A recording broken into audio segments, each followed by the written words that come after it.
자, 반갑습니다, 여러분들. 예, 코로나 때문에 이렇게 화상으로 만나 뵙습니다. 이게 무척 어색한데요.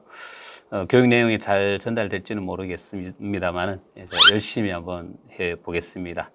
예, 그리고 제 교육이 사진 영상이 참 많습니다. 그래서 사진 좀 유심히 이렇게 좀 봐주셔야 되는데 화면이 작아서 잘 전달될지 좀 걱정이네요.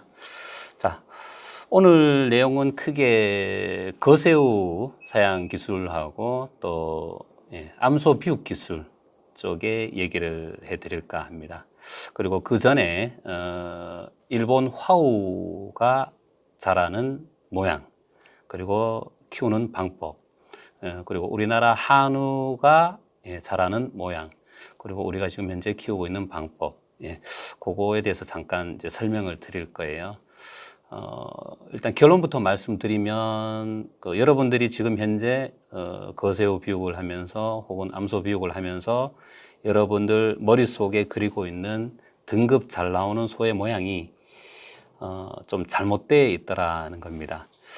제가 전국에 사실 수천 농장을 돌아다녔는데 특히 또 고수 농장을 제가 많이 돌아다녔습니다. 그래서 그분들의 소 모양은, 그분들 농장의 소 모양은 여러분들이 머릿속에 그린, 여러분들이 추구하는 소의 모양하고는 뭔가 다르게 생겼더라고요. 그리고 또 뭔가 영양 공급이라든지 사양 관리 측면에서 분명히 다른 점이 있었습니다. 그런 다른 점들이 성적에서 차이를 나타냈고요, 실제로요. 그래서 제 고객 중에 두 분은 한우능력평가대회 대통령상도 받으셨습니다. 재작년 타신 분이 고흥의 박태화 사장님이 제 고객이시고, 또 작년에 받으신 영암의 김용복 사장님도 제 고객님이세요. 그래서 그분들의 소모양은 다르더라 하는 겁니다. 그래서 그런 쪽 위주로 해서 제가 많이 보여드리고자 합니다. 자, 화우와 한우는 어떻게 다르게 자랄까? 일단 큰 제목을 이렇게 붙여봤는데요. 자, 지금 여러분들 여기 보이는 소는 이제 화우죠, 그죠? 일본 화우입니다. 자, 요 소를 볼 때 여러분들이 그 소를 봄에 있어서 근육이 많은 소인가, 지방이 많은 소인가, 이런 관점으로 우선 나누어 보는 게 중요합니다. 우리가 번식 사양을 할 때 BCS라는 개념을 쓰죠, 그죠?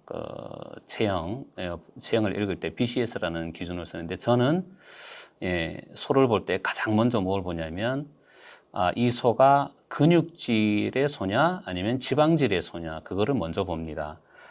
왜 그걸 먼저 보냐면, 근육질 소냐 지방형 소냐에 따라서 그 소의 운명이 많이 달라지더라고요. 지금 여기 보이는 소는 여러분들 아마도 첫 느낌에도 바로 근육질 소라는 것을 다 인정하실 겁니다. 자, 여기 보시면 엉덩이 근육이 대단하죠, 그죠? 그리고 뭔가 울퉁불퉁한 것이 사람으로 따지면 보디빌딩한 그런 사람의 몸매를 하고 있습니다, 특이하게. 그리고 특이하게 여기 등 쪽에 보면 이렇게 톡 튀어나왔죠, 그죠? 이렇게 톡 튀어나온 부위가 있고요. 자, 그리고 여기 미친 부위에 보면은 여기 꼬리 옆에 살짝 어색하게 나와 있지만 이 근육에 비해서 높이가 매우 낮죠, 그죠? 이 부위는 항상 기름이 차는 부위입니다. 여기 여러분들 도축장에 가시면 이 부위에 기름이 주먹만큼 크기로 이렇게 뭉쳐져 있는 부위예요. 미친 부위죠, 여기가. 자, 그리고 흉수 크기는 적당하게 잘 큰 것 같습니다, 제가 볼 때. 자, 근데 큰 틀에서 보면 근육이 많은 소다, 근육의 비율이 지방의 비율보다 많은 소다라는 것을 알 수가 있습니다. 자, 다음 사진 한번 볼게요. 약간 전방 측면에서 본 사진이고요. 자, 여러분들 요 등의 요 부위가 근육인지 지방인지 여기 좀 궁금하죠, 그죠? 자, 근육일까 지방일까? 자, 요 등의 요 부위죠, 그죠? 자, 요 부위가 과연 지방이 많이 부착돼서 부풀어 오른 그런 상황일지 아니면 근육이 많아서 부풀어 오르는 상황일 건지 여기 상당히 중요합니다. 그죠? 그 해답은 바로 뒤에 나옵니다. 자, 마찬가지 엉덩이 근육 보세요. 대단히 근육이 발달했죠. 그죠? 자, 근육질소라는 것이 다시 한번 느껴집니다. 자, 그러면 이 부위가 근육이냐 지방이냐? 이 해답은 다음 이 사진에 답이 있습니다. 자, 여러분들 요 소를 아마 아시는 분도 계실 거예요. 요거는 이제 벨지엄 블루라는 품종이고요.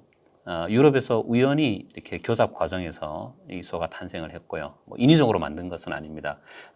자연 교잡에 의해서 우연히 이런 소가 태어났어요. 그래서 요 소의 특징은 뭐냐면 근육이 대단히 많은 소입니다. 지방이 거의 차지 않는 대부분의 근육으로 이루어진 소인데, 그래서 이 소를 우리가 이제 다른 말로 더블 머슬 이렇게 표현합니다. 더블 머슬이 뭡니까? 근육이 2배다. 그래서 더블 머슬이라고 표현하는데 전부 이렇게 툭툭 튀어나온 이것이 다 근육입니다. 근육 덩어리.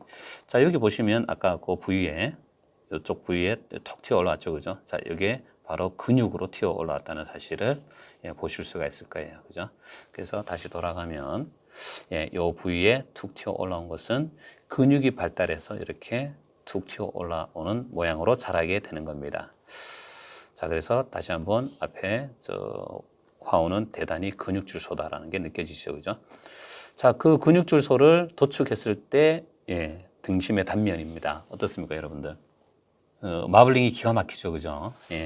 어마어마하게 등심 안에 지방 그 마블링이 잘 찬 그런 소입니다. 자, 요놈이 실제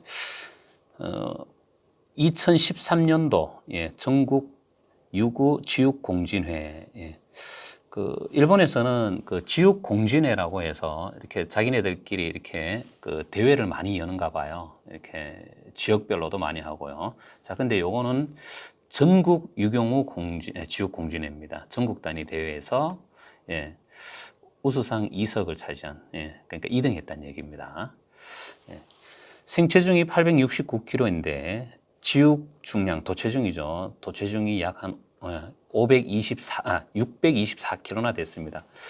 자, 우리나라 한우 같으면 생체중이 약 한 870kg면 도체중이 대략 얼마 정도 나올까요? 보통 한 520, 30kg 나오는 것이 정상입니다. 그래서 도체율이 보통 우리나라는 한 60%가 채 잘 안 됩니다. 자, 근데 이 소는 도체율이 무려 71.8%나 나왔습니다. 엄청나게 도체율이 많이 나왔죠, 그죠? 자, 도체율이 왜 이렇게 많이 나오느냐 하면 이게 바로 이제 근육질소의 특징입니다. 근육질소의 특징. 자, 이 몸 구성이, 체구성이 지방의 비율보다 근육의 비율이 많았을 때 이런 도체율이 높은 그런 도체가 나오게 되는 겁니다. 그래서 일본 소들이 대체로 우리나라 소보다 도체율이 약 한 2, 3% 이상 더 높게 나옵니다. 자, 그리고 이건 등심 단면적이 105인데 일본의 등심 단면적 부위는 우리나라 부위하고 다르죠, 그죠? 판정 부위가. 그래서 이 105가 우리나라의 105하고 같이 보시면 안 되고요. 자, 그 A5, BMS 넘버 12번, 최고 등급입니다. 자, A는 육량 등급이죠, 그죠? 그리고 O는 육질 등급입니다. 육질 등급에서 최고 등급이 5번입니다. 일본에서는. 자, 그래서 보면 대단히 근육으로 똘똘 뭉쳐진 소인데 이렇게 잘라보면 빨간 근육만 보일 것 같은 소인데 실제로 도축해 보니까 근육 안에 지방이 이렇게 잘 들어가 있는 소가 됐다는 겁니다. 대단하죠, 그죠? 자, 다음 소 한번 보겠습니다. 요거는 미경산우 같아요, 그죠? 자, 요 소도 마찬가지 보시면 이 엉덩이 근육이 대단히 발달한 것을 볼 수 있고요, 그죠? 자, 그리고 여기 마찬가지 등 쪽에 이렇게 톡 튀어 올라왔죠, 그죠? 자, 근육이 발달한 소인 것을 알 수 있습니다. 자, 뒷다리 근육, 여기 등 쪽에 근육이 대단히 발달했죠, 그죠? 자, 그에 반해서 미침 부위의 기름은 거의 발견이 안 됩니다. 자, 저는 이렇게 이 소를 볼 때 지방이 많으냐, 기름이 많으냐, 그거를 볼 때 가장 먼저 보는 것이 저는 이제 미침 부위를 봅니다. 자, 미침 부위가 이렇게 많이 튀어나와 있는 소들은 몸에 지방이 많은 소라고 판정하시면 됩니다. 일본에서도 똑같은 방법으로 하고요. 그리고 흉수의 크기가 과도하게 큰 소, 이런 소는 지방이 많은 소입니다. 자, 그래서 첫 번째 보는 기준은 어디다? 이 미침 부위에 기름이 많이 부풀어 올랐느냐 아니냐. 그 다음에 흉수 부위가 과도하게 크냐 안 크냐. 그걸 가지고 지방이 많고 적음을 판정을 하고요. 그리고 지방이 많고 적음도 중요하지만 지방은 사실은 더 중요한 것이 뭐냐면 지방이 꼭 필요한 부위에 정확한 부위에 잘 들어갔을 것이냐 안 들어갔을 것이냐 아니면 엉뚱한 부위로 많이 들어갈 것이냐 그것이 더 중요한데 그것을 보는 기준은 이 미침입니다. 미침. 이 미침 부위에 기름이 많은 소는 반드시 엉뚱한 부위에 다 지방이 차게 자라게 되는 그런 소입니다. 자, 근데 요 소를 보시면 미침 부위에 살짝 어색하게 태어났지만 거의 관찰이 안 되죠. 그죠? 자, 이렇게 자라는 소는 지방이 정확한 위치에 등심 안으로 지방이 들어가게 된다는 얘기입니다. 자, 이 녀석을 가까이서 보니까 이렇게 생겼고요. 자, 여기 이렇게 보니까 이 부위에 근육이 더 도드라져 보이죠. 그죠? 자, 이거는 어느 농장에 사진을 찍었는데 이 소 사진 한번 보십시오. 뒷다리 근육이 대단히 발달했고 마찬가지 이쪽 부위에 툭 튀어 올라왔고 이 척추뼈 이쪽이 다 함몰이 될 정도로 근육이 많이 발달한 전형적인 근육질 소입니다. 이런 소가. 자, 이 뒤에도 소 모양이 거의 똑같죠. 그죠? 다 이런 식으로 키운다는 얘기입니다. 자, 이 소도 보시면 이 부위에 근육이 툭 튀어 올라왔고요. 뒷다리 근육이 대단히 발달했고 그에 반해 흉수의 크기는 그렇게 과도하게 크지는 않죠. 그죠? 자, 요 소는 지금 이제 일본의 고수 농장에서 이제 대단히 소를 잘 키우는 농장입니다. 잘 키우는 농장에서 이제 소 6마리를 출하하려고 이렇게 묶어 놓은 상황입니다. 자, 여기 보시면 여기 꼬리 옆에 엉덩이 부분을 여러분들 다 유심히 보시면 미침이 발견되는 소가 요 한 마리, 여기 요 놈이 이쪽 부위에 약간 어색하게 미침이 톡 튀어나왔죠. 그죠? 자, 요 한 마리 빼고는 미침이 발견되는 소가 한 마리도 없습니다. 엉덩이가 마치 이렇게 다리미로 밀어놓은 것처럼 매끈하죠. 그죠? 그러면서 느낌이 어떻습니까? 근육이 대단히 발달한 소입니다. 그리고 심지어 요 소 이렇게 뒤로 돌아보고 있는데 요 소를 이 나머지 소들은 다 가리고 요 소만 딱 이렇게 놔둔 상태에서 소를 잘 모르는 분한테 이 소가 얘가 말입니다 이렇게 하면 믿을 것 같죠. 그죠? 충분히 제가 봐도 이게 말인지 손인지 구분을 못할 것 같아요. 자, 일본의 고수들은 보면은 소 모양이 마치 말 같다는 느낌을 받아요. 자, 여러분도 요 6마리 중에 요 한 놈만 빼고 나머지 소들을 유심히 보세요. 이 소도 그렇고, 이 소도 그렇고, 이 소도 그렇고, 좀 마치 이렇게 비만한 말 같다는 그런 생각이 드시죠. 그죠? 자, 그런 느낌으로 일본 농가들은 소를 키우고 있다는 겁니다. 자, 요거는 이제 우리나라의 배드 케이스, 좀 나쁜 케이스의 소들을 한번 보겠습니다. 자, 여기 보면은 소가 앉아 있는데 미침이 이렇게 대놓고 툭 튀어나왔죠. 그죠? 상당히 많이 튀어나왔습니다. 그죠? 자, 이 집은 경북 김천에 있는 입식 전문 농장입니다. 자, 이분은 장에서 최고 비싼 송아지만 골라서 사시는 분이에요. 덩치 크고 비싼 소만 골라서 사세요. 그래서 이 집 소의 한 7, 80%가 죽기 전에 다 이런 모양으로 자랍니다. 지금 요 칸에 있는 녀석들도 엉덩이가 안 보여서 그렇지 다 이렇게 미침이 대부분 나와 있습니다. 자, 이렇게 자란 죽기 전에 이런 모양의 소는 죽어서 성적이 어떻게 나왔는지 봅시다. 자, 이게 도체중이 523kg에 등심이 103, 등지방이 15, BMS 넘버 3번에서 EC로 적었습니다. 이 녀석이.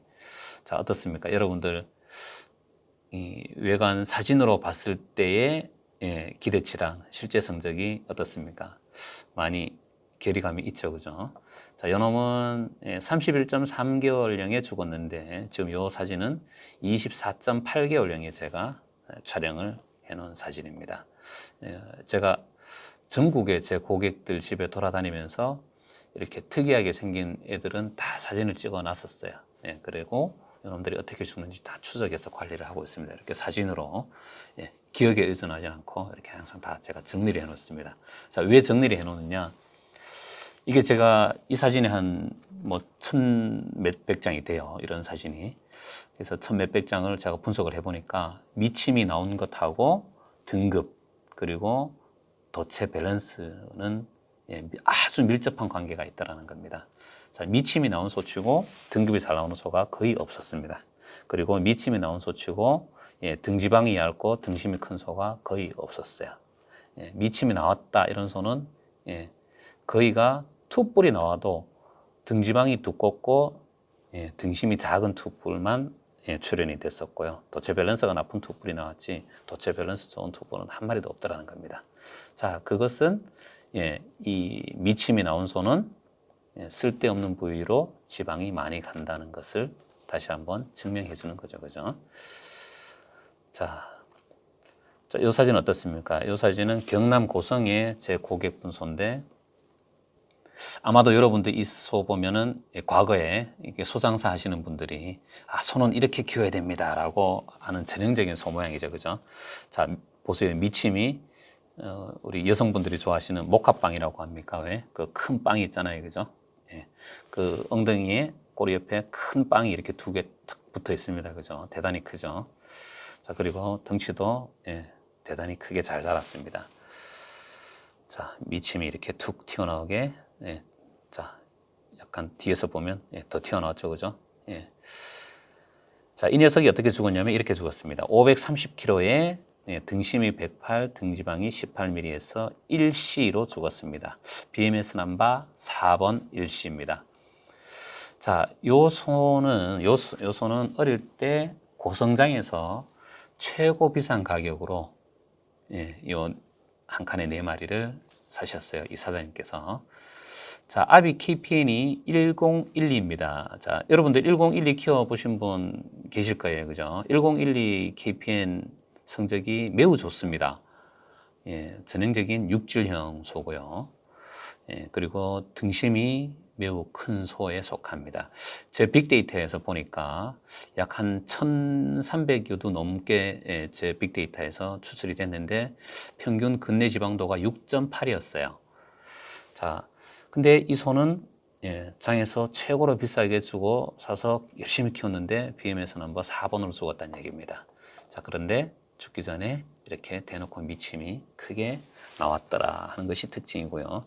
자, 그리고 요 옆에 요 녀석 있죠, 그죠? 요 녀석은 끝까지 엉덩이를 안 보여줘서 제가 사진을 잘 못 찍었는데 여기 꼬리 옆에 보시면 여기 감긴 예, 지방이 예, 딱 보입니다. 이놈보다 더 심하게 미침이 붙어 있었어요. 자, 요 놈은 어떻게 죽었냐 보니까 이렇게 죽었습니다. 572kg에 등심이 99제곱센치 그리고 등지방이 27mm 그리고 BMS 넘버 5번 1C로 죽었습니다. 자, 어떻습니까? 예, 보기에는 소가 엄청나게 좋아 보이죠, 그죠? 자, 엄청나게 좋아 보이는데 잘 키웠다. 누가 봐도 잘 키웠다 하는 그런 소인데 도체의 내용은 어떻습니까? 도체중은 572kg나 되는데 등심이 99제곱센치밖에 안 돼요. 자, 그리고 등지방은 27mm, 매우 두껍죠, 그죠? 자, 어떤 상황이 연상됩니까, 여러분들? 자, 등심을 잘랐을 때 근간지방이 꽉 들어차고 등심 근육은 적은 예, 그리고 그 근육 안에 지방은 예, 적은 그런 소 그런 소죠, 그죠? 자, 이 녀석은 31.6개월령에 죽었는데 제가 30.6개월령에 촬영한 소입니다. 자, KPN 960도 예, 제 빅데이터 상에서 평균 근내 지방도가 6.5인 녀석이었어요. 자, 근데 예, 이 사장님은 5로 죽였죠, 그죠? 자, 많이 낮게 죽었습니다, 그죠? 자, 도체는 예, 두 마리 다 상당히 큰데 자, 육질 등급은 어떻습니까? 두 마리 다 평균보다 훨씬 낮은 결과가 나왔습니다. 자, 이게 우연히 이렇게 됐을까요?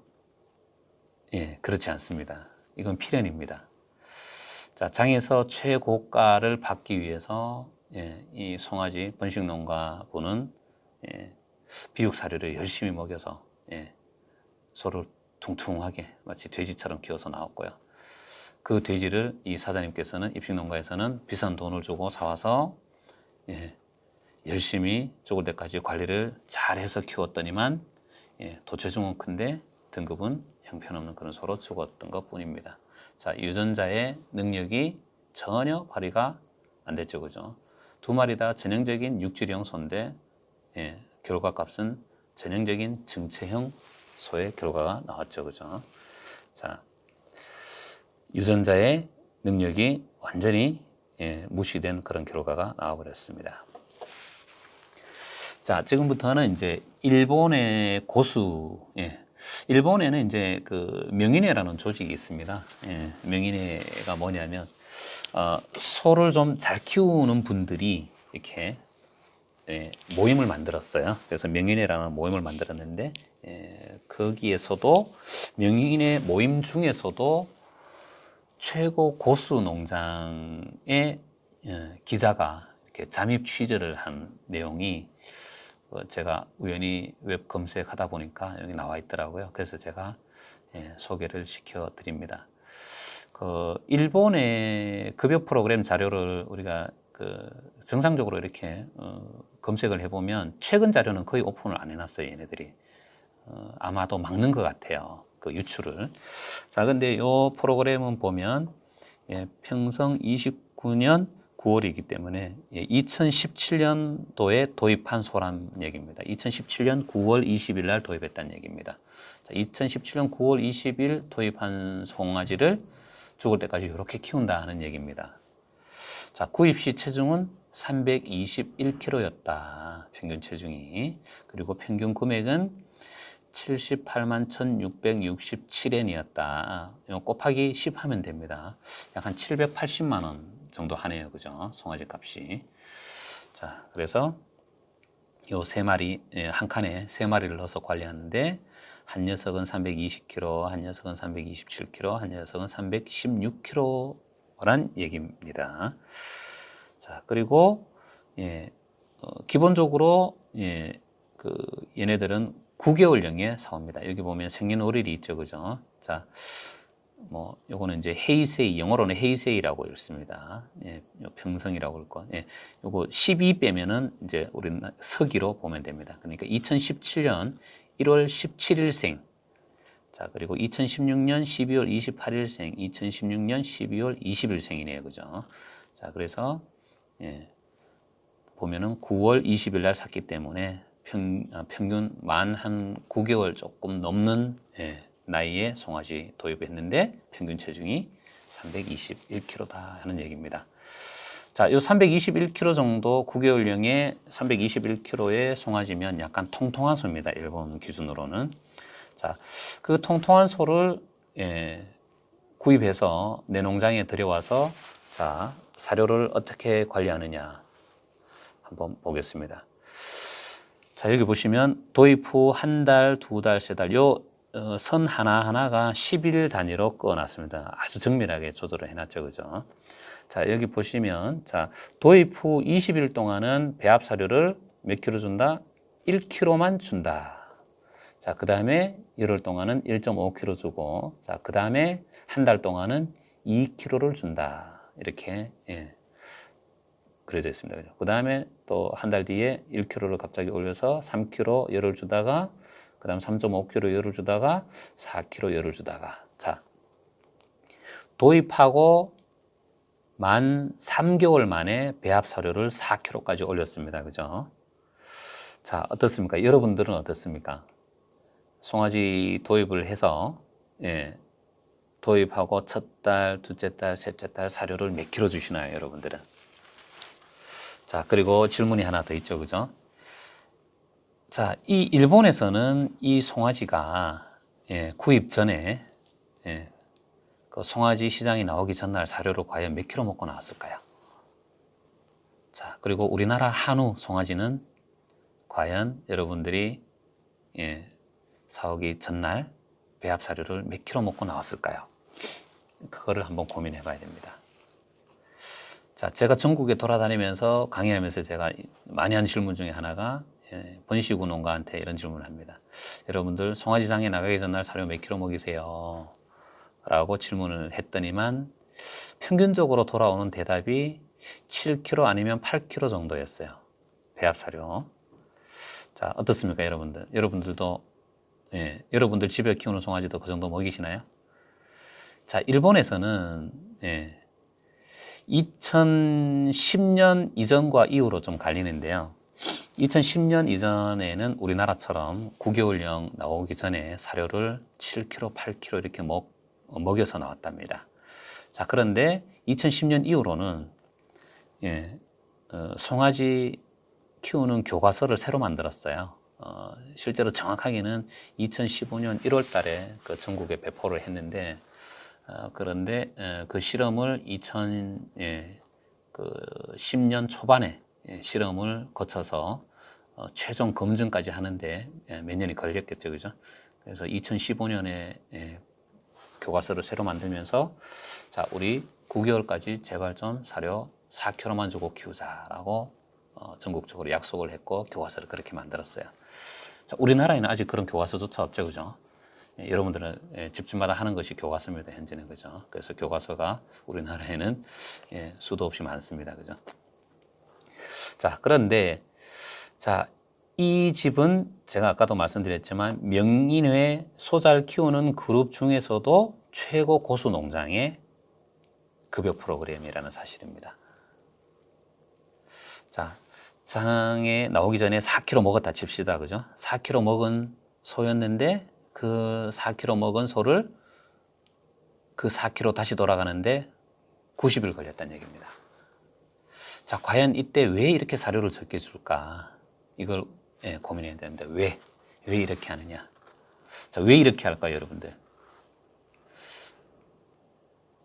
제가 아까 말씀드렸죠, 그죠? 하나 힌트를 드렸어요. 자, 만 9개월을 조금 넘은 나이인데 321kg면 어떻다 그랬습니까? 약간은 통통한 송아지라고 했죠, 그죠? 약간 BCS가 높은 송아지입니다. 자, 그래서 이 3개월 동안 이 쓸데없는 부위에 지방 낀 것을 싹 빼주는 작업을 하는 겁니다. 자, 사료 1kg 먹고 2kg만 먹으면 소 모양이 어떻게 되겠습니까? 송아지 모양이 살이 계속 쪄서 올라갈까요? 아닙니다. 살이 쏙 빠집니다. 사료 2kg만 주면. 물론 이제 조사료는 많이 줘야 되겠죠, 그죠? 자, 2kg 주면 조사료는 최소한 4kg 정도 줬을 거고요. 1kg 줬으면 조사료는 5kg 이상 줬을 겁니다, 그죠? 또 일본에서 양질의 조사료를 주고 키웁니다. 자, 왜 입식 3개월 동안에 이렇게 하는지 이걸 우리가 잘 이해할 필요가 있고요. 자, 그리고 다음 핵심 포인트 중요한 것이 자, 이 고수는 사료를 9kg 이상, 9kg 초과해서 먹이는 기간이 생애 동안 6.6개월 정도밖에 안 된다는 사실입니다. 자, 여러분 욕심 같으면 어때요? 9개월 넘겨서 죽을 때까지 계속 먹이고 싶죠, 그죠? 자, 그런데 죽을 때까지 9kg 이상을 꾸준히 먹는 한우가 과연 몇 마리나 있을까요? 자, 또 9kg라는 사료량이 과연 우리가 육성기 때 관리를 얼마나 잘해야 이 9kg를 죽을 때까지 꾸준히 잘 먹을 수 있을까요? 그거 한번 고민해 봐야 되겠죠, 그죠? 자, 그리고 이 고수의 제가 볼 때 가장 핵심 포인트가 여기 있는 것 같습니다. 자, 24개월령 이후에 사료를 8.5kg로 제한해서 준다는 사실입니다. 자, 마찬가지 이 고수는 왜 이렇게 8.5kg밖에 안 주는지 이걸 우리가 이해할 필요가 있습니다. 자, 우리가 과거에 그 거새우 급여 프로그램 공부를 하면서 한 25개월령 이후에 사료량이 좀 자연스럽게 떨어져 주면 좋다, 이렇게 배웠어요, 그죠? 자, 근데 자연스럽게 떨어지기만 하면 괜찮은데 좀 터무니없이 많이 떨어지는 경우가 우리는 많았죠, 그죠? 자, 왜 터무니없이 많이 떨어질까요? 예, 소가 다치기 때문에 그렇거든요. 예, 소가 왜 다칠까요? 예, 각종 대사성 질병에 노출이 되기 때문에 예, 소가 건강하지 못하고 다치게 되는 거죠, 그죠? 자, 주로 과산증이라든지, 그죠? 예, 또 결석 많이 겪었었죠, 그죠? 저희들이. 자, 그런 것들이 다 과산증, 결석, 뇨결석 이런 것들이 사실은 다 예, 과잉의 문제거든요. 과잉의 문제. 뇨결석 같은 경우는 뭐 칼슘 인해 불균형이다, 또 단백질의 과급이다, 여러 가지 요인이 있죠, 그죠? 그리고 비타민 A 결핍이다, 여러 가지 요인이 있습니다. 자, 근데 대부분이 이제 과잉의 문제고 결핍의 문제는 비타민 A 하나밖에 없죠, 그죠? 자, 그런데 배합 사료만 먹이는 상황에서는 비타민 A 결핍은 사실은 거의 가능성이 낮아요. 자, 그렇기 때문에 배합 사료 사용을 하는 데 있어서는 오로지 과잉의 문제만 있을 수 있다라고 보시면 될 것 같아요.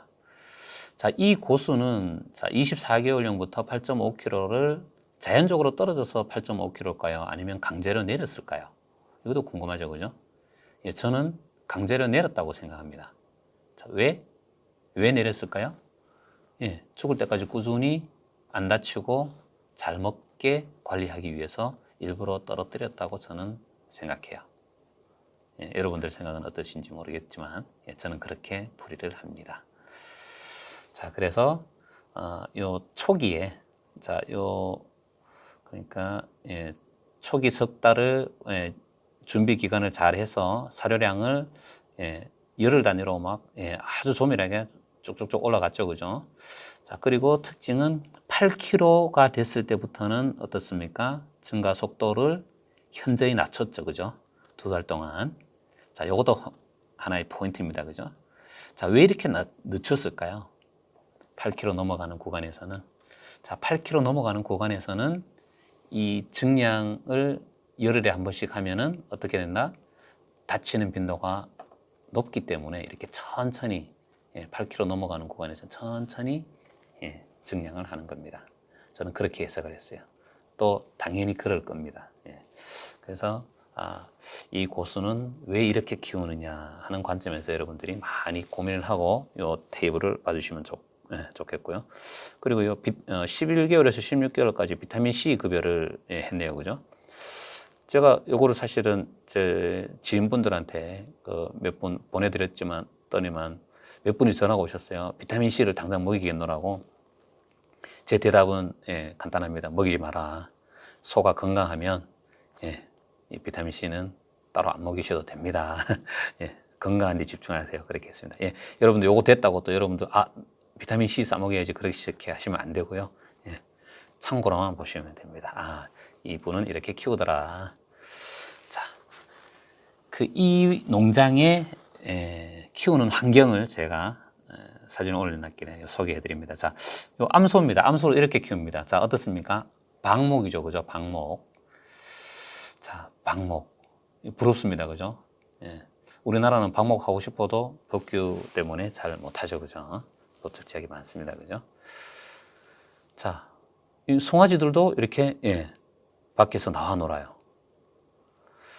자, 그다음에 이 녀석들은 이제 비육하는 녀석들인데, 자, 여기 보시면 이렇게 웅크리고 앉아 있는데, 여러분들 보시면 체형을 봤을 때 좀 나이에 비해서 조금 약간 늘씬하겠구나 하는 것을 여러분들 느끼셔야 됩니다. 자, 여러분들 기대치보다 이렇게 퉁퉁하지가 않죠, 그죠, 소가. 자, 여기 보면은 앞이 이렇게 뾰족하게 썼죠, 그죠? 이 녀석도 마찬가지고. 자, 그리고 여기 배가 이렇게 있는데 뒷다리가 이렇게 또렷하게 뒤로 다 윤곽이 다 보일 정도로 약간은 늘씬하게 키웠다라는 것을 사진으로 상으로도 느낄 수 있습니다, 그죠? 자, 나이가 조금 더 들으면 이렇게 변합니다. 자, 요소 보면 거세우입니다, 그죠?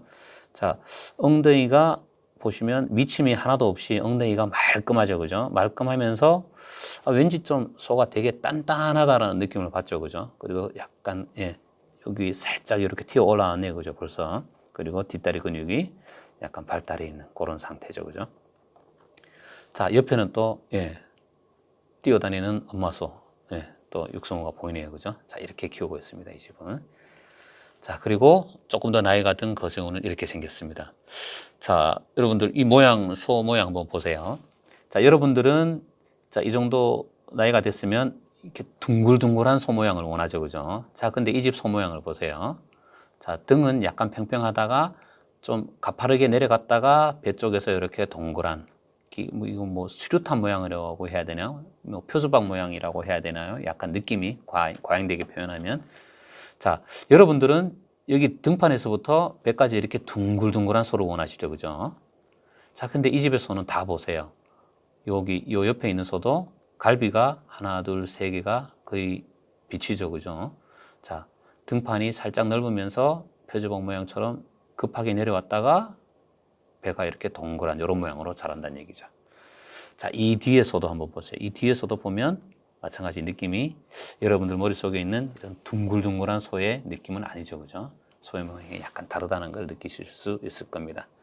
자, 정면에서 봐도 자, 등판이 조금 넓은데 예, 이렇게 배로 내려가면서 둥그러면 좋겠는데 실제 안 그렇죠, 그죠? 등판을 지나서 좀 이렇게 가파르게 쫙 내려가죠, 그죠? 쫙 내려갔다가 요 배 밑에 가서 이렇게 동그랗죠, 그죠? 자, 소의 형상이 이렇게 생겼습니다. 자, 명인의 최고 고수 농장의 소 모양이 이렇습니다. 자, 여러분들이 머릿속에 그리는, 여러분들이 추구하는 비육소의 모양하고 어떻습니까? 다르죠, 그죠? 자, 이제 출하 직전의 소는 이렇게 생겼습니다. 자, 거의 뭐 이렇게 왠지 앞에서 보면 정사각형의 소 모양이죠, 그죠? 자, 등판이 넓적하고, 그죠? 자, 그리고 지나면서 예, 이렇게 둥글지 않고 가파르게 좀 떨어지다가 배 쪽에 둥글고. 자, 이 흉수 크기 보세요. 흉수의 크기가 어떻습니까? 덩치에 비해서 많이 적다는 느낌을 받으시죠, 그죠? 자, 그리고 흉수와 이 앞발 사이에 이렇게 공간이 많이 보입니다, 그죠? 자, 흉수가 적당한 사이즈로 과도하게 크지 않다는 거 보이시죠, 그죠? 자, 우리나라 한우는 이 흉수가 너무 과도하게 이렇게 크게 자라요. 그게 유전자 요인인지 영양 요인인지 정확하게는 모르겠으나 제가 볼 때는 영양 요인, 사양 관리 요인이 상당히 크다고 봅니다, 저는. 자, 아까 일본 고수 농장에는 엄마 소를 방목을 해서 키웠죠, 그죠? 자, 제가 일본 자료를 찾다 보니까 일본 번식구 방목 두수를 이렇게 표현을 해놨더라고요. 자, 여기서 12를 빼면 이제 서기가 된다 그랬죠, 그죠? 자, 그러니까 2017년에 자 방목 두수가 몇 프로? 18.9%입니다. 자, 전체 어미소의 약 한 20%나 방목 환경에서 자라고 있다는 얘기입니다. 방목 환경에서. 자, 우리나라 암소는 방목하는 비율이 1%가 될까요? 0.1% 될까요? 0.1%도 안 될 것 같아요. 0.01% 될까요? 예, 방목하면은 손에 꼽을 정도죠, 그죠? 예. 자, 근데 일본은 무려 18.9% 정도의 어미소가 방목 환경에서 자란다 하는 사실입니다. 자, 그리고 또 일본에서는 번식구 농장마다 대부분이 운동장을 운영한다. 예, 그게 특징입니다. 일본에 갔다 오신 분 얘기를 많이 들었는데, 예, 저는 아직 일본 농가에는 못 가봤어요. 자, 근데 제가 인터넷상으로 모범 그 번식 농장을 이렇게 해보면 어느 농장 할 것 없이 다 운동장을 활용을 하더라 하는 얘기입니다. 자, 그래서 대부분이 운동장이나 방목을 하고 있다. 일본 암소는. 자, 일본에서는 최근에 이제 초우라는 그 프로젝트 사업을 하고 있어요. 초우. 자, 왜 초우냐? 어릴 때 이렇게 방목 환경에서 자란 송아지를 비육해서 키우는 그런 프로젝트입니다. 자, 그래서 일본에서는 이렇게 어릴 때 이렇게 방목해서 키우는 것을 대단히 많이 장려하고 있습니다. 자, 그래서 엄마소도 이렇게 방목에서 돌아다니고 송아지도 이렇게 방목에서 키우자. 자, 그래서 방목에서 키웠더니만 송아지가 발육 개선이 되더라. 흑도 오키나와입니다. 오키나와. 예. 예. 방목에서 키우니까 훨씬 더 발육이 잘 되더라 하는 얘기입니다. 자, 근데 발육만 잘 되었느냐? 아닙니다. 사실은 등급도 훨씬 더 좋아졌습니다. 이따 나중에 결과가 납니다. 자, 요 초우 프로젝트에서 여러분들 참고하시라고 거새우 사료 급여 프로그램을 제가 이렇게 가져다 놨습니다. 이렇게 번역도 해놨고요. 자, 여기 보시면 9개월령부터 28개월령까지 28개월령에 출하하는 것이 목표입니다.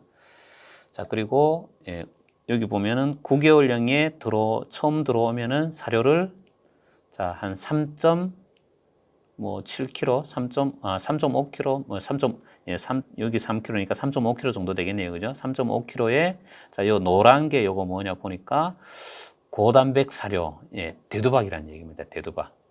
자, 사료 3.5kg에 대두박을 몇 그램 준다? 500g 준다. 그 얘기입니다. 자, 사료만 주면 되지 왜 대두박을 왜 따로 주나? 조금 더 잘 키우기 위해서 대두박을 500g 정도 주는 것이고요. 더 중요한 사실은 이 비육용 배합사료 3.5kg 안에도 대두박이 최소 5% 이상 들어있다는 사실입니다. 자, 우리나라 비육용 배합사료에 대두박이 과연 몇 프로 들어있을까? 제가 늘 고민을 하는데 제 생각에는 거의 안 들어있는 것 같아요. 안타깝지만. 자, 그래서 이 고단백 사료를 언제까지 주더라? 16개월령까지 이렇게 줍니다. 그 이후에는 안 줬죠, 그죠? 자, 그리고 이 프로그램도 특징이 보면은 비육용 배합 사료를 최대량을 9.5kg만 준다는 사실입니다. 9.5kg를 꾸준히 28개월까지 준다. 자, 여기 17개월령부터 17개월령의 피크를 쳤죠, 그죠? 피크를 쳐서 죽을 때까지 9.5kg를 주는 것이 목표다. 자, 그리고 이 프로그램의 특징이 하나 더 있습니다. 자, 조사료의 양인데요. 조사료를 하루 2kg를 준다는 사실입니다. 자, 일본의 사양 프로그램 중에서 조사료를 2kg 주라는 프로그램이 사실 몇 개 없어요. 자, 그렇지만 최근의 트렌드는 보면 다 조사료를 많이 주면서 키웁니다. 왜 조사료를 많이 주면서 키울까요? 배합사료 위주로 키우니까 소가 많이 다치거든요. 그래서 볏짚 또는 밀짚을 하루에 2kg 이렇게 주라 이렇게 되어 있습니다. 자, 육성기에는 티모시를 하루에 4kg 주라 이렇게 되어 있죠, 그죠? 자, 그리고 이 프로그램의 특징적인 것 중에 하나가 자, 여기 첨가제 쪽인데요. 자, 18개월부터 죽을 때까지 비타민 B와 칼슘제를 하루에 10g 주는 것이 특징입니다. 자, 여러분들 비타민 B를 따로 추가로 준다는 거 아마 흔히 들어보지 못하셨을 거예요, 그죠? 자, 비타민 A를 24개월부터 죽을 때까지 주당 25g 준다. 요거 비타민 A. 자, 요거는 뭐 여러분들이 이제 비타민 A 제한 기술 교육 받으면서 어느 정도 익숙한 그런 내용이라고 봐요. 자, 근데 비타민 B와 칼슘을 10g 준다. 요 얘기는 많이 못 들으셨을 거예요. 자, 비타민 B는 사실은 반추인에서 효모가 많이 만들어집니다. 그런데 이제 얘네들이 따로 쓰는 이유는 반추위 환경이 갑자기 나빠졌을 때 그 효모들이 사멸됐을 때 이 문제가 생길 수 있다. 그런 것을 대비해서 비타민 B를 주는 것이고요. 그리고 골련증이라는 병이 있죠, 그죠? 뼈가 앞다리가 갑자기 굽는 병이 있죠, 그죠? 그것이 이제 다 이제 칼슘 부족에서 오는 것인데 비타민 A, 비타민 D 그리고 칼슘 다 연관이 되어 있습니다. 그래서 그 차원에서 칼슘제도 일본에서는 이렇게 별도로 주고 있습니다. 그래서 혹시 여러분들께서 TMF를 먹이신다든지 그리고 자가배합을 하신다든지 하는 분들은 요 비타민 B와 칼슘, 요 비타민 A 요 세 가지는 잘 참고하셔서 고민을 해보셔야 될 그런 사항입니다. 자, 이 초 프로젝트의 지금 현재까지 이제 오픈된 성적인데 뭐 두수가 많지는 않아요. 12마리, 12마리. 자, 10승은 저기 위에 홋카이도, 저 추운 지방이죠. 그리고 흑도는 오키나와, 더운 지방이죠. 더운 지방의 송아지, 추운 지방의 송아지를 중부 지역에, 혼슈 쪽에, 중부 지역에 가져와서 이제 키웠다는 얘기입니다. 그래서 평균 올령을 27.34개월령에 죽였는데 지육 중량이 461kg 나왔다는 얘기입니다. 자, 요거는 이제 전국 성적입니다. 전국 성적. 29.4개월 키워서 484.6kg 나왔다는 얘기입니다. 이때 당시 비교 성적이. 자, 그리고 BMS 넘버가 7.3으로 나왔고 전국은 6.6이었다. 이때 당시.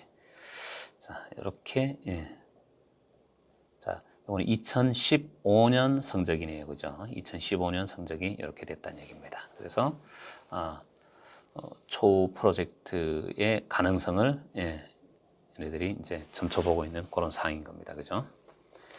자, 지금부터는 이제 그 일본의 연차별 성적, 또 한국의 연차별 성적, 그리고 또 일본소의 도축 원령별 성적, 또 한우의 도축 원령별 성적을 한번 비교해 보겠습니다.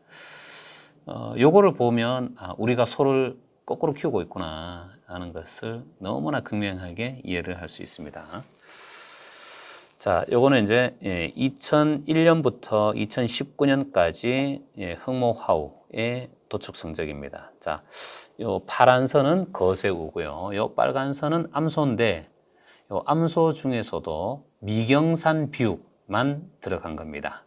자, 그래서 여기 추출된 자료의 평균 겨울령은 거세가 29.3개월 키운 것이고요. 암소가 29.7개월령의 미경산 비육 암소. 자, 19개월령부터 41개월령 사이에 암소 성적만 9만 5천 두. 그리고 거세우는 15만 9천 두 정도의 데이터입니다. 자, 요게 일본 전체 흑모화우 도축 두수의 약 한 60% 정도의 숫자입니다. 자, 60% 정도 숫자면은 일본 전체 숫자하고 똑같다고 보시면 됩니다, 여러분들. 자, 성적을 보면, 자, 2019년도에 거새우가 510kg, 암소가 451kg네요, 그죠? 미경산 암소가. 자, 그리고 연차별로 근내 지방도 변화를 이렇게 보는데, 여기 보시면은, 자, 여러분들 보시기에 2002년부터 2011년까지 왠지 이렇게 큰 변화 없이 횡보를 하는 그런 그림이 보이실 겁니다. 그죠? 자, 일본에서도 이렇게 좀 암흑의 시기가 있었습니다. 자, 그런데 2012년 이후로 갑자기 근내 지방도가 어마어마하게 빠른 속도로 진화를 하고 있어요. 자, 요 시기에 뭔가 큰 변화가 있었습니다. 아까 제가 큰 변화가 뭐가 있었다고 했죠? 송아지 키우는 방법을 바꾸자. 그래서 송아지 키우는 교과서를 다시 만들었습니다. 그렇게 해서 반포한 게 2015년에 반포가 됐고요. 사실 송아지 과비에 대한 고민은 2000년 중반 때부터 자, 계속 이렇게 성적이 안 나오니까 뭐가 어딘가 문제는 있는데 그 어디가 문제지? 자, 그러면서 2000년 중반 제가 최고 빨리 본 자료 2003년도 자료부터 봤습니다. 그 송아지 과비에 관한 자료를. 그래서 이때부터 과비가 문제라는 문제 인식은 있었다는 얘기죠, 그죠? 자, 그러면서 2010년 초반에 그 실질적으로 그 정부 차원에서 검증 시험을 해서 그래, 송아지 키우는 방법이 문제가 있었다. 우리가 사료를 지나치게 많이 주고 키웠더라 하는 것을 결론을 최종적으로 낸 겁니다. 그래서 사실은 그 이전에 이미 그 여러 가지 보고서가 나오다 보니까 송아지 키우는 방법을 많이 바꿨겠죠, 그죠? 그러면서 이렇게 드라마틱하게 성적이 올라간 그런 상황입니다. 자, 우리나라의 성적 변화입니다. 자, 2020년 우리나라 평균 도체중이 거새우가 447kg고, 자, 암소는 우리나라 자료는 요거는 제가 암소 전체입니다. 경산우, 미경산우가 다 합쳐졌죠, 그죠? 360kg입니다. 자, 1년에 도체중 증가가 1kg, 암소도 1kg. 자, 변화가 없죠, 그죠? 사실은. 자, 그리고 또 부끄러운 사실은 근내 지방도입니다. 거새우 근내 지방도를 보시면 2009년부터 2020년까지 겨우 0.6포인트만 올라갔습니다. 아까 일본의 2000년 초반부터 2011년의 상황하고 똑같죠, 그죠? 지금이 딱 우리나라가 일본의 그 과거 그 시행착오를 겪는 그 단계에 접어든 것 같아요. 자, 암소는 2005년에 4.9까지 올라갔던 성적이 계속 떨어졌다가 다시 올라가고는 있는데 여전히 4.5입니다. 2020년 현재. 여전히 2005년도보다 소를 더 못 키우고 있죠, 그죠? 자, 요거는 이제 흑모하우의 등심 단면적의 변화입니다. 자, 등심 단면적 변화도 보시면 자, 2012년까지는 이렇게 좀 스무드하게 변하다가 그 이후에 좀 가파르게 변한다는 게 보이시죠, 그죠? 자, 요 그림이 아까 어떤 그림하고 일치하나요?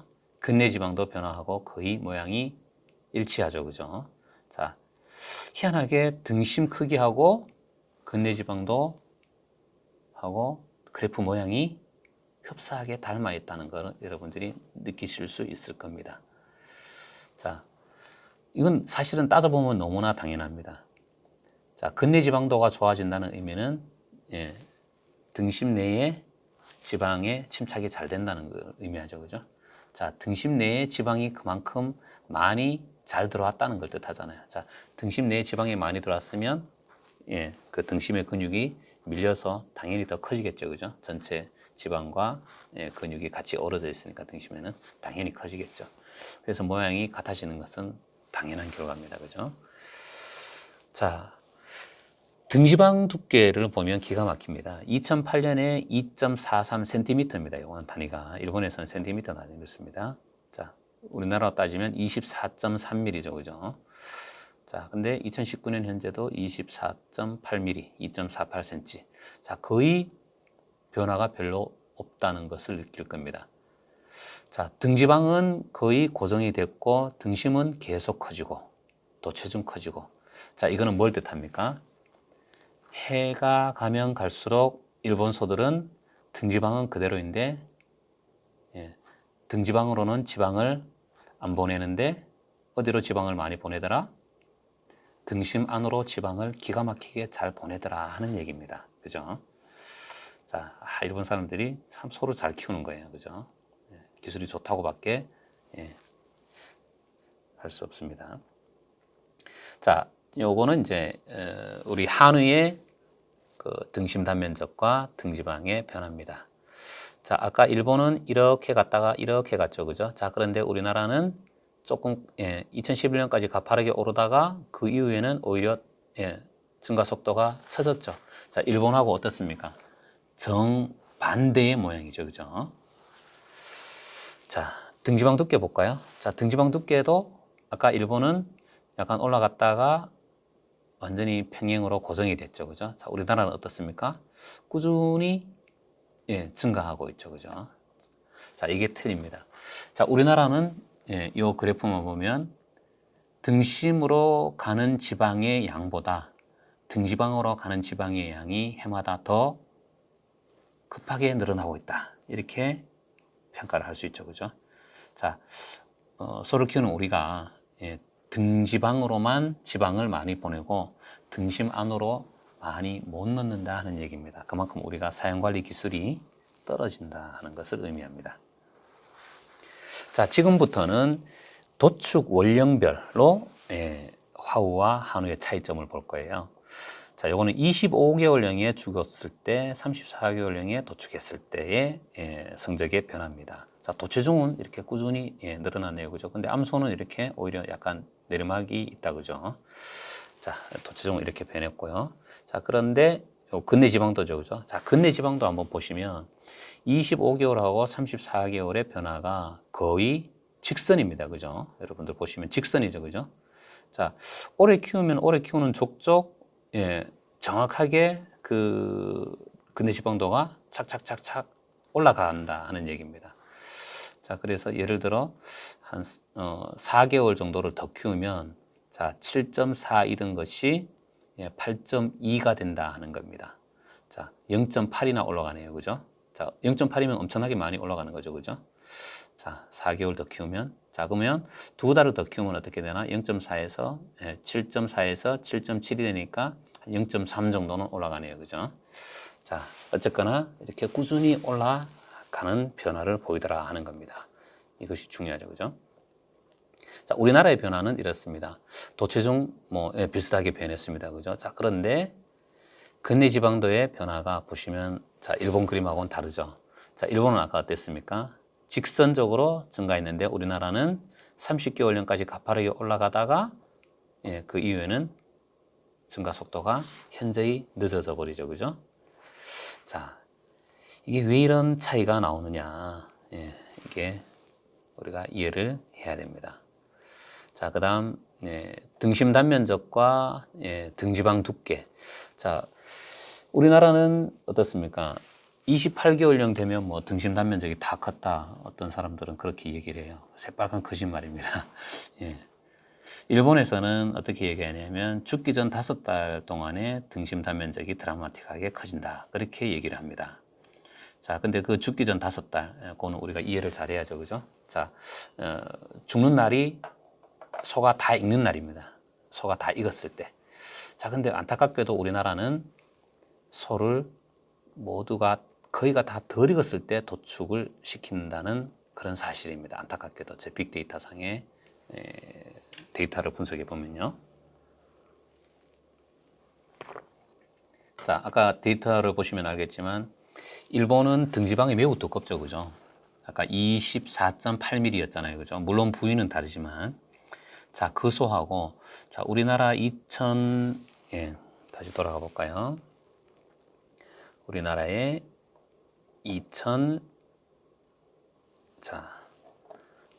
2020년에 등지방 두께가 13.9mm입니다.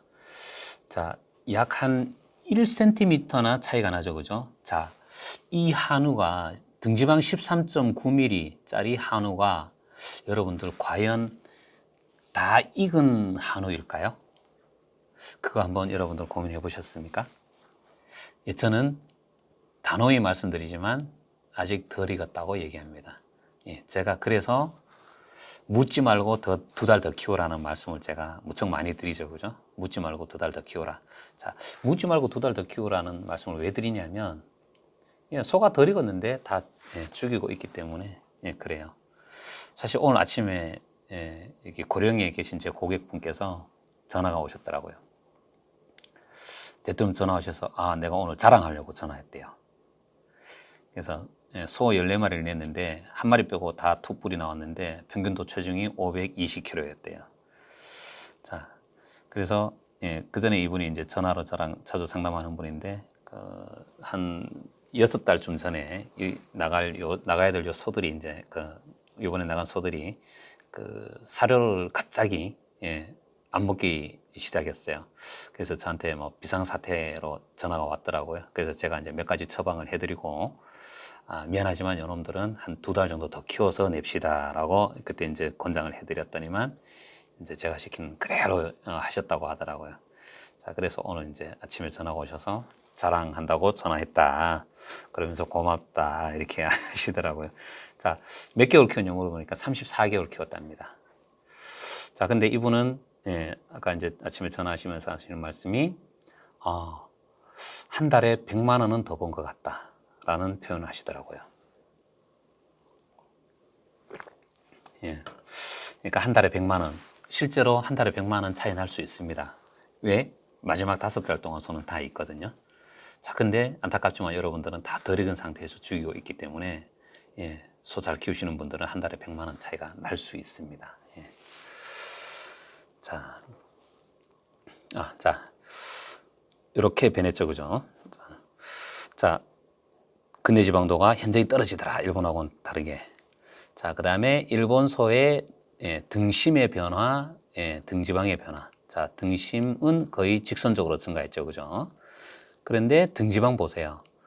등지방이 28개월에 죽은 거나 34개월에 죽은 거나 어떻습니까? 24.5, 24.9 차이가 있습니까? 차이가 없죠, 그죠? 자, 우리 어떻게 배웠습니까?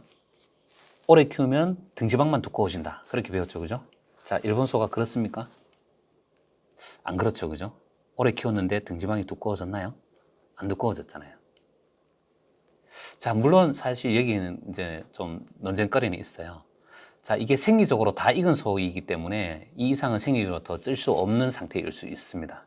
그 가능성을 우리가 이 수치를 해석하는데 가능성을 둬야 돼요. 아까 말씀드렸죠. 13.9mm가 소가 다 익은 소냐? 덜 익은 소거든요. 그래서 우리나라 소도 제가 볼 때는 다 익으려면 우리나라 그 13번 하고 1번 그 요추 사이에 그 부위에 그래도 한 17이나 18mm 정도까지는 가야 다 익은 소가 아닐까 저는 그렇게 생각해요, 사실은. 자, 어쨌거나 일본은 오래 키워도 등지방이 전혀 두꺼워지지 않더라. 근데 우리나라 소는 어떻습니까? 등심도 가다가 조금 처지죠, 그죠? 약간 처지는 느낌이 있죠. 오래 키워도 잘 증가를 안 하죠. 자, 근데 등지방은 어떻습니까? 거의 일직선적으로 증가하죠, 그죠? 자, 이게 우리나라 소와 일본 소의 차이입니다. 자, 연차별로 봐도 일본 소는 등심이 커지고 등지방은 고정됐고, 출하 원령별로 봐도 일본 소는 등지방은 고정되고 등심만 커졌죠, 그죠? 자, 근데 우리나라 소는 등심이 커지긴 하나, 커지는 속도가 처졌고, 등지방은 거의 일직선상으로 쭉 증가를 했다는 얘기입니다, 그죠?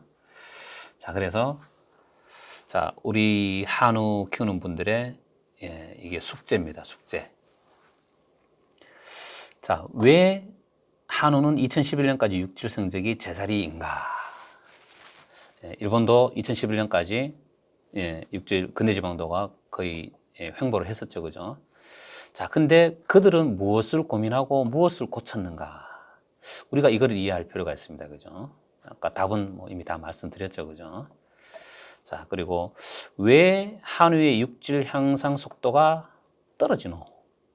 그리고 왜 화우는 등심만 커지고 등지방은 그대로 유지되나? 왜 한우는 등지방만 두꺼워지나? 그리고 또 왜 한우는 지방이 등심으로 잘 안 들어가나? 등지방으로만 가고.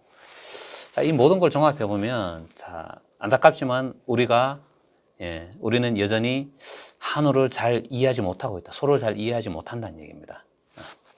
그 중에 이제 비육생리, 특히 조금 좁혀보면, 비육생리를 우리가 잘 이해를 못하고 있다라는 결론이고요. 그리고 영양과 사양 관리가 매우 미숙하다, 일본에 비해서. 그렇게밖에 우리가 평가를 할 수 없습니다. 그죠? 자, 그래서 우리가 이 숙제를 풀어내야 된다 하는 겁니다.